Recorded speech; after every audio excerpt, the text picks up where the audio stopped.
College. That is typically a place that we want so many of our children to go to, but it's not always the right choice for everyone. Sometimes technical schools are better. Sometimes apprenticeships are better. But the universal thing around all three of those is that you gotta be able to pay. 529 plans allow you to plan for just that. If you have been very good with your finances, you probably opened one up when your kids were really young to be able to take advantage of not only the tax breaks from that, but also the interest and the upside of the stock market. But did you know you can still take advantage of it even if your kids are in school today from a tax perspective?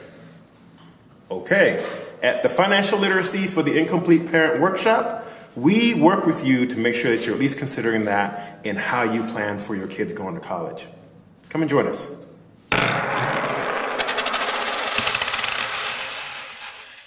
Thanks for watching. A registration link is in the video description.